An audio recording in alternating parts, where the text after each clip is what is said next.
Have you ever felt like you're just going through the motions?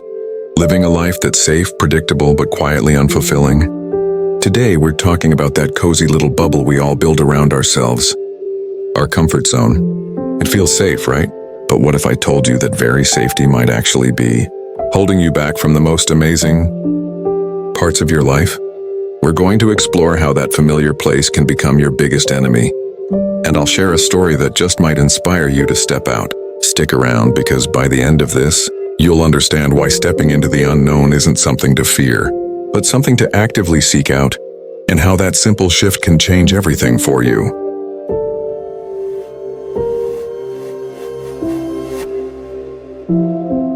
Once upon a time, not so long ago, in a quiet part of a bustling city, lived a young man named Leo.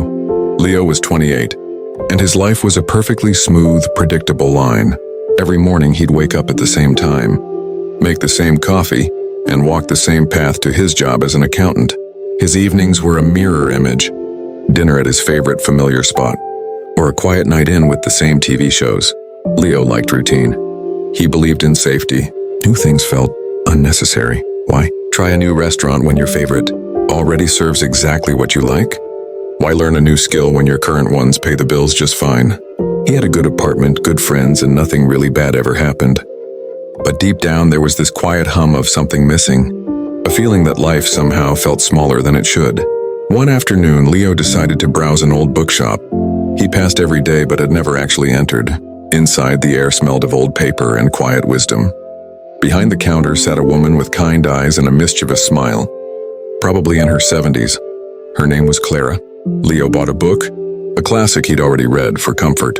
As he was leaving, Clara looked up and said gently, "You know, young man, sometimes the best stories aren't found in books you've already read, but in pages you haven't even opened yet."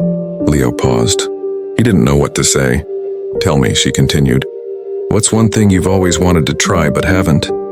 Leo thought for a moment. "I always wanted to learn to play the guitar," he admitted. "But it seems too hard now. I'm not musically inclined." Clara smiled. "How about this? For the next month, try one small new thing every single week. Something that makes you feel just a tiny bit uncomfortable. Not a giant leap, just a small step off your usual path. If you do, come back and tell me about it." Leo was skeptical, but Clara's gentle challenge lingered in his mind. The very next week, instead of his usual coffee order, he tried something completely different, a fancy herbal tea. It tasted odd, but it was new. The next, he walked a different route to work, discovering a small park he'd never noticed.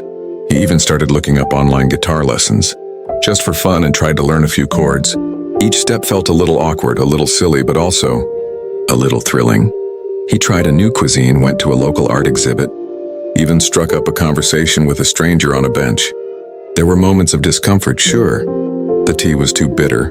His first guitar chords sounded like dying cats, and the art exhibit made him feel a bit out of place. But something else was happening too. He was seeing more, feeling more. His routine was no longer a cage, but a suggestion. A month later, Leo returned to Clara's bookshop, a different sparkle in his eye. He wasn't playing guitar like a pro, but he was learning. He hadn't become an adventurer overnight, but he had opened himself up. "Clara," he said, "that tea tasted terrible, and my guitar still sounds awful, but I feel alive. I realized my comfort zone wasn't just a safe place, it was a quiet prison. It kept me from all these small joys and discoveries." Clara nodded, her smile warm. "That's the secret, Leo. Your comfort zone feels like protection, but it often prevents you from experiencing life's true richness. Every new step, no matter how small, adds a new color to your world. It's about remembering that growth and true contentment often begin right where your comfort ends." Leo left the bookshop that day, not just with a new book, but with a new perspective. His life wasn't perfectly smooth anymore. It had bumps, surprises, and a whole lot more vibrant color. So what did Leo's story teach us? It showed us that while comfort feels good, it can quietly shrink your world. To truly live, to grow, and to find those unexpected joys, you have to be willing to take those small, awkward steps outside of what's familiar. It's not about big, scary leaps, but about gentle nudges week after week that remind you there's a whole world of experience waiting just beyond your usual routine. Now I want to hear from you. What's one small, uncomfortable step you're going to take this week to break out of your comfort zone? Share it in the comments below. If this story resonated with you, please give it a like and share it with someone who might need to hear it. And don't forget to subscribe for more inspiring stories and insights that help you live a richer, more fulfilling life. Thank you for watching, and remember, your greatest adventures are always just one step outside your comfort zone.